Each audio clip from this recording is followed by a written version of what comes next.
1559 সালের শুরুর দিকের রাজকীয় মুঘল সেনাবাহিনী রাজপুতদের শক্তিশালী দুর্গ রণথম্বর বিজয় সম্পন্ন করে।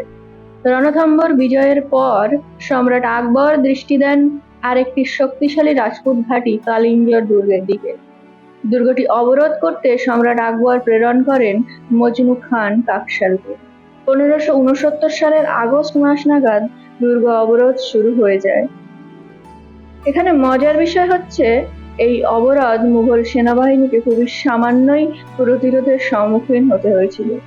মূলত একে একে চিতোর আর রণথম্বরের মতো শক্তিশালী দুর্গের পতন দেখে কালিঞ্জরের অধিপতি রাজা রামচন্দ্র মুঘল সেনাবাহিনীর বিরুদ্ধে প্রতিরোধ গড়ে তোলার মতো বোকামি করতে যাননি। অবরোধ শুরু হওয়া মাত্রই তিনি সোজা সাপটা আত্মসমর্পণ করে ফেলেন। হ্যাঁ বন্ধুরা, আজকের এই ভিডিওতে আমরা আলোচনা করতে চলেছি সম্রাট আকবরের গুজরাট বিজয়ের সেই ইতিহাস। তাহলে চলুন আর সময় নষ্ট না করে ইতিহাস অনুসন্ধান ইউটিউব চ্যানেলের হাত ধরে জেনে নেওয়া যাক সেই গুজরাট বিজয়ের ইতিহাস সম্পর্কে। আকবর কালিঞ্জর দুর্গ বিজয়ের সংবাদ পাওয়ার পর মজনু খান কাকশালকেই দুর্গের অধিপতি হিসেবে নিয়োগ দেন, আর রাজা রামচন্দ্রকে এলাহাবাদে একটি জায়গির প্রদান করা হয়। একে একে চিতোর, রণথম্বর আর কালিঞ্জর বিজয়ের পর আকবরের সামনে গুজরাট অভিযানের পথ পুরোপুরি উন্মুক্ত হয়ে পড়ে।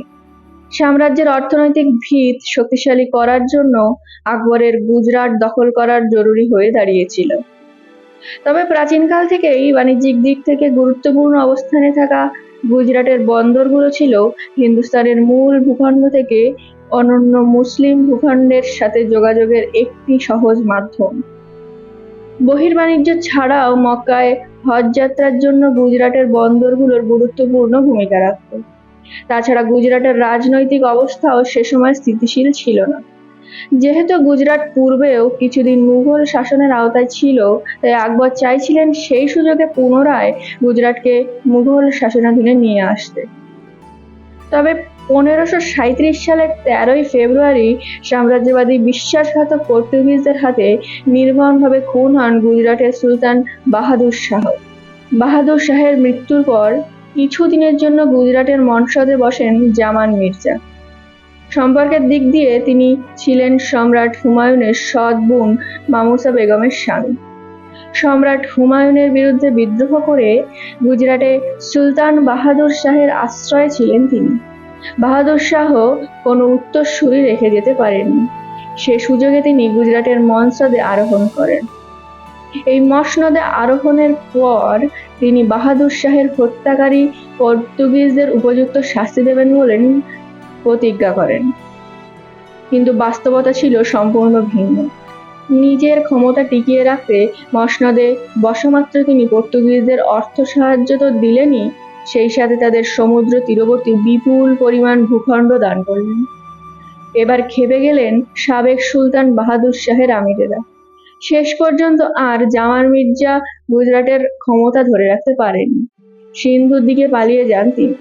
জামান মির্জার পতনের পর আমিরদের সমর্থনে 1538 সালের মার্চ মাসে গুজরাটের মসনদে বসেন বাহাদুর শাহের ভাই লতিফ খানের 11 বছর বয়সী পুত্র মাহমুদ খান। মাহমুদ শাহ নামে যিনি গুজরাট শাসন করতে থাকেন। তবে ক্ষমতা এমনই এক বস্তু যে স্বাদ সবাই একবার পেতে চায়।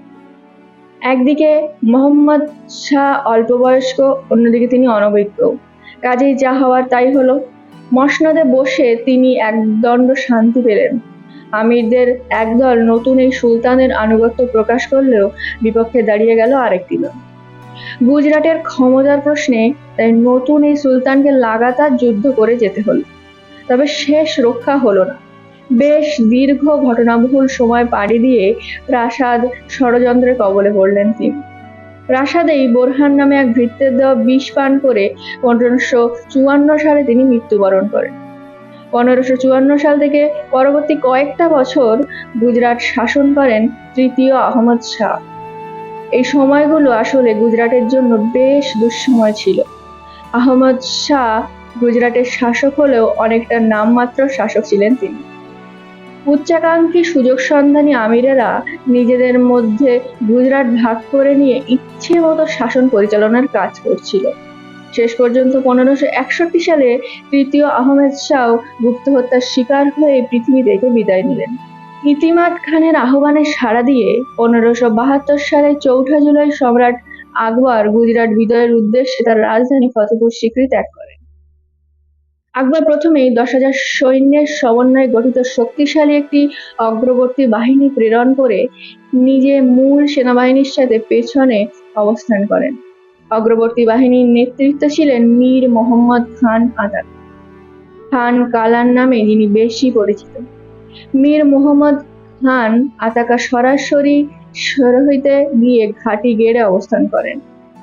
সিরোহির রাজপুত রাজা এ সময় মুঘল সাম্রাজ্যের আনুগত্য প্রদর্শন করেন।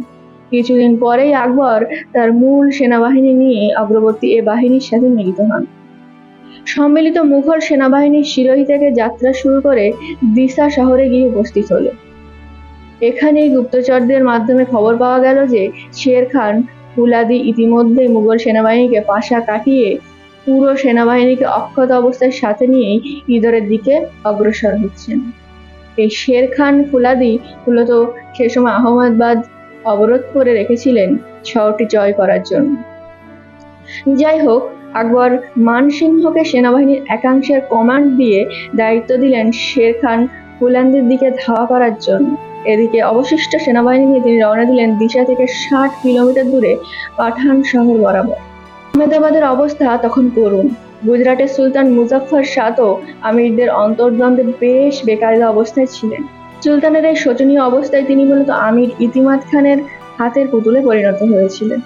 এই বেকায়দা অবস্থা থেকে বের হতেই তিনি শের খান ফুলাদির সহায়তা চেয়েছিলেন।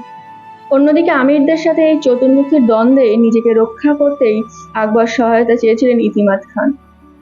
শেষ পর্যন্ত নিজেকে রক্ষা করতে সক্ষম হলেন তিনি। আকবরের আগমনের সংবাদেই শের খান ফুলাদি পালিয়ে নিজের জীবন বাঁচালেন। নতুন ঝামেলায় পড়লেন পুতুল সুলতান মুজাফফর শাহ। শের খান ফুলাদি পালিয়ে যাওয়ার পর তিনি এদিক ওদিক উদ্দেশ্যহীনভাবে ঘুরে বেড়াতে লাগলেন।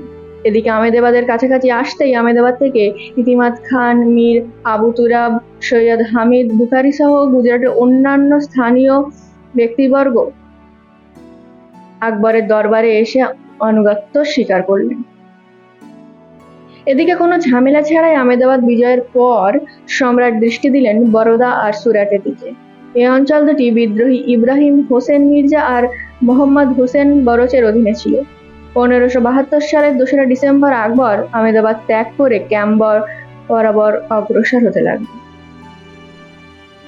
6 ডিসেম্বর আকবর ক্যাম্বে গিয়ে পৌঁছান। এরপর কিছুদিন বিশ্রাম নিয়ে 12 ডিসেম্বর ক্যাম্বে ত্যাগ করে বারোদা বরাবর যাত্রা করতে লাগলেন। যাত্রার 2 দিন পর বারোদা শহরের বিপরীত দিকে তিনি সেনা ছাউনি ফেললেন।